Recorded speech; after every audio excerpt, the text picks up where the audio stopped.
प्यारे दोस्तों, सूरह असर में अल्लाह तबारक व तआला कसम खाकर फरमाता है कि ज़माने की कसम यकीनन हर इंसान नुकसान में है। ये कौन सा नुकसान है जिसके बारे में अल्लाह तबारक व तआला ने ज़माने की कसम खाई है? और यहाँ ज़माने से क्या मुराद है? कौन से ज़माने की कसम? असर असल में है क्या?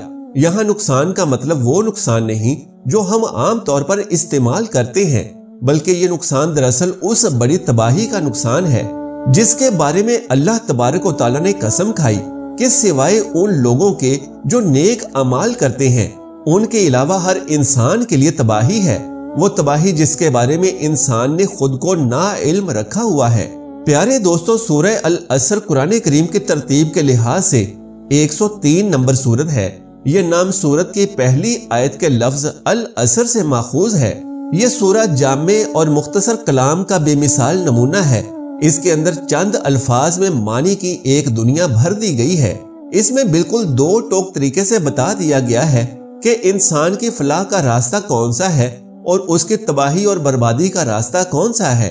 इमाम शाफई रहमतुल्लाह अलैह ने बहुत सही कहा है कि अगर लोग इस सूरत पर गौर करें तो यही उनकी हिदायत के लिए काफी है। इस सूरत में अल्लाह तबारक व तआला असर की कसम खाकर फरमा रहा है और जान लीजिए कि असर के मानी जमाने के हैं, यानी लफ्ज असर में जमाने या वक़्त के गुजरने और इसकी तेज रवी की तरफ इशारा है। बाज मुफस्सरीन ने वल असर से मुराद नमाज असर का वक़्त यानी जमाना भी लिया है कि यहाँ पर अल्लाह तबारक व तआला ने असर की नमाज के वक्त की कसम फरमाई है, इसलिए कि ये नमाज दरमियानी नमाज है। हदीस शरीफ में आया है कि नमाज असर की फिक्र करो क्योंकि ये बड़ी खतरे वाली नमाज है। खतरे वाली नमाज से मुराद यही है कि ये दिन की दरमियानी नमाज है, इसलिए इसके छूटने या कज़ा होने का खतरा ज्यादा होता है। आम तौर पर लोग असर के वक्त अपनी मसरूफियात, तजारत, नौकरी या दीगर कामों में गुम होते हैं, इसलिए यहाँ बाद मुफस्सरीन ने ये मानी लिया है कि वल असर फरमा कर अल्लाह तबारक व तआला असर की नमाज के वक्त की कसम फरमा रहा है ताकि इस नमाज की अहमियत को वाज़िया कर दिया जाए। लेकिन इसके अलावा यहाँ एक ऐसी बात भी पोशीदा है जो अपने अंदर एक पूरी कायनात रखती है। प्यारे दोस्तों, लफ्ज असर असल में निचोड़ने को कहते हैं। जिस असर यानी जमाने की कसम खाई गई है, ये कसम इस अहमियत की बिना पर है जो दिन के इस मौके को हासिल है, क्योंकि ये वक्त इंसानों की हयात और निज़ाम जिंदगी के खात्मे का वक्त होता है और ये वक्त इंतहाई मुख्तसर होता है जो जल्दी गुजर जाता है। दिन के काम अपने अंजाम को पहुंचते हैं, परिंदे और चरिंद अपने अपने आशियानों और ठिकानों की जानिब लौटते हैं, सूरज मगरिब में अपना सर छुपा लेता है और फजा बतदरीज तारीक होती चली जाती है। ये इख्तिताम और तगय्युर इंसान को खुदा की शानदार कुदरत की तरफ जो इस निज़ाम पर हाकिम है मुतवज्जे करता है, और हकीकत में ये तौहीद की निशानियों में से एक निशानी है और परवरदिगार की आयतों में से एक आयत है जो कसम के लायक है।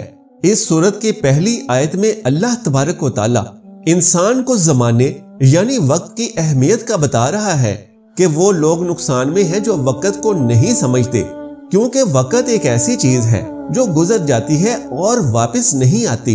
इस थोड़े से वक्त में हमारे पास बहुत से मौके होते हैं जो हमें अल्लाह तबारक व तआला के करीब ला सकते हैं। तो ये कसम उन लोगों के लिए है जो वक्त के इस मौके को जाया कर देते हैं। प्यारे दोस्तों, असर के जमाने की कसम भी इसीलिए है क्योंकि असर की नमाज भी दिन की आखिरी नमाज होती है, जिसके बाद अंधेरा छा जाता है और पूरे दिन में इंसान ने जो कुछ किया होता है वो वापस नहीं आ सकता। इसकी मिसाल ऐसी है जैसे कोई बर्फ के टुकड़े फरोख्त करता हो जो दिन की रोशनी में तेजी से पिघलती है। इसलिए उस शख्स की कोशिश होती है कि जल्द से जल्द इस बर्फ को फरोख्त करके ज्यादा से ज्यादा मुनाफा कमाए, क्योंकि अगर बर्फ फरोख्त किए बगैर पिघल गई तो उसके पूरे दिन की मेहनत जाया हो जाएगी। यानी उम्र की जो मुद्दत इंसान को दी गई है वो बर्फ के पिघलने की तरह तेजी से गुजर रही है। इसको अगर जाया किया जाए या गलत कामों में सरफ किया जाए तो यही इंसान का खसारा है। इस सूरत में इंसान का लफ्ज इस्तेमाल हुआ है जो वाहिद है, लेकिन यहाँ पर इसका मतलब दुनिया के तमाम इंसान हैं, क्योंकि ये सूरत जो भी पढ़ता है वो यही समझता है कि इसमें उसके बारे में बात हो रही है। جیسے قیامت کے روز ہر انسان اپنے ہی بارے میں فکر مند ہوگا سوائے حضرت محمد صلی اللہ علیہ وآلہ وسلم کے۔ پیارے دوستو، انسان خسارے سے الگ نہیں ہو سکتا، کیونکہ خسارے کے معنی ہے اصل مال کا ضائع ہو جانا، اور انسان کا اصل مال اس کی عمر ہے، اور وہ بہت کم اپنی عمر کے ضائع ہونے سے بچ سکتا ہے، کیونکہ انسان کے اوپر جو وقت بھی گزر رہا ہے اس سے وہ اگر گناہوں میں مصروف رہے تو اس کے نقصان میں کوئی شک نہیں۔ سورہ العصر کی اس آیت میں یہ وارننگ دی گئی ہے کہ ہر انسان اصل میں خسارے اور نقصان میں مبتلا ہے سوائے مومنین اور صالحین کے۔ سورہ عصر وہ 4 نکاتی ایجنڈا ہے جو انسان کو دنیا اور آخرت کی کامیابیوں سے ہمکنار کر سکتا ہے، یعنی ایمان، عمل صالح، تواصو بالحق اور تواصو بالصبر۔ سورہ عصر کی اگر گہرائی کا جائزہ لیں تو جو بات سمجھ میں آتی ہے تو وہ یہ ہے کہ یہی 4 امور نیکی پر گامزن لوگوں اور برائی پر گامزن لوگوں دونوں کو کسی نہ کسی حال میں برداشت کرنا پڑتا ہے۔ مثال کے طور پر ایک چور اگر چوری کرتا ہے تو سب سے پہلے اس کا دل اسے یہ یقین دلاتا ہے کہ یہ کام منافع بخش ہے، اسے کرو تو تم مفت میں امیر ہو جاؤ گے، گویا وہ اس پر ایمان لاتا ہے، پھر چوری کرنے کے لیے ہاتھ پاؤں مارتا ہے، یعنی عمل کرتا ہے جس پر ایمان لایا۔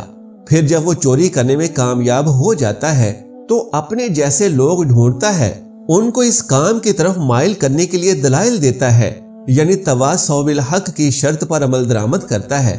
پھر اگر وہ چوری کا پیشہ اپنا لیتا ہے تو ظاہر ہے کبھی نہ کبھی تو پکڑے بھی جانا ہوگا، تو نتیجتاً جو مار اسے کھانی پڑتی ہے اس پر صبر بھی کرتا ہے۔ تو گویا ایک چور کو بھی ان 4 مراحل سے گزرنا پڑتا ہے، تو کیوں نہ انسان حق کا راستہ اپنائے، انبیاء کرام کے طریقے پر چلے تاکہ کامیابی اس کا مقدر بنے، اور تاکہ زندگی کے اس کاروبار میں جس کا اصل سرمایہ وقت ہے، اس سے قیمتی چیز اور کوئی ہے ہی نہیں، اس کی قدر کریں، سمجھیں اور اس کو مفید کاموں میں لگائیں۔